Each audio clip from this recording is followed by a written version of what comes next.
Today I'm starting a new art project to make a 3D textured wall art. I was gifted this set of stretch canvas from TCP Global. They sent me this pack of 5 rectangular canvases, which I'm really excited to try out. The package of 5 came nested together wrapped in clear plastic. The largest canvas measures 18 by 24 inches, which is the one I'm going to use for my textured wall art. But they also have a 14 by 18 and 11 by 14 and 8 by 10, and the smallest one comes in at 5 by 7 inches. These are 100% cotton canvases that have been triple primed, and you can see the back is stapled. The overall construction of the wood frame feels sturdy, but they're also pretty lightweight. For my textured wall art, we're taking an old cotton pillowcase and soaking it in 1 part gloss Mod Podge and 1 part water. Once it is thoroughly soaked in the Mod Podge mixture, I'll drape it over the front of the canvas. Here I'm shaping the creases of the pillowcase.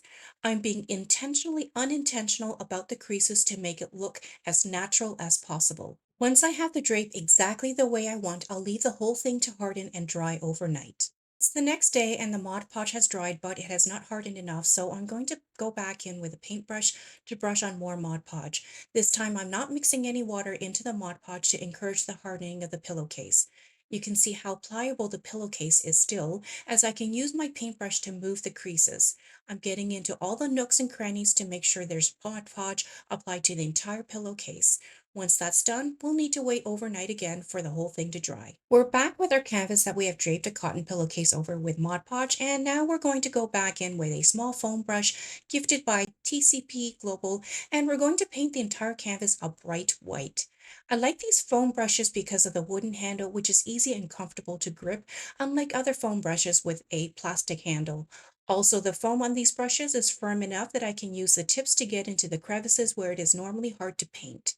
We have a lot of creases in our pillowcase, so I want to make sure that the entire surface, including the creases, are painted white. These foam brushes also allow me to work quickly without worrying about ruining the brushes like I normally would if I were using regular paint brushes with bristles. Okay, we're back now and the paint has fully dried, and I'm happy to say that 3 foam brushes is all I needed to paint this piece.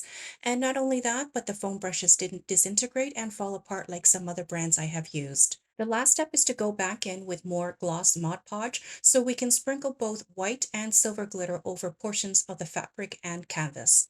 The white and silver glitter will not only give additional texture and dimension to our piece, but it will also provide a shiny, glittery finish that I'm looking for. Make sure you allow about 30 minutes drying time before applying a final coat of Mod Podge to set everything in place. And here's the final 3D textured wall art on our 18 by 24 inch stretched canvas. I'm very pleased with how it turned out. I have this hung vertically, but you could also hang it horizontally. The light bounces off the white and silver glitter on the canvas, giving a beautiful shimmer. The gloss finish from the Mod Podge also gives depth to the piece. With layers of fabric, Mod Podge, water, paint, and glitter, this canvas has held up very well.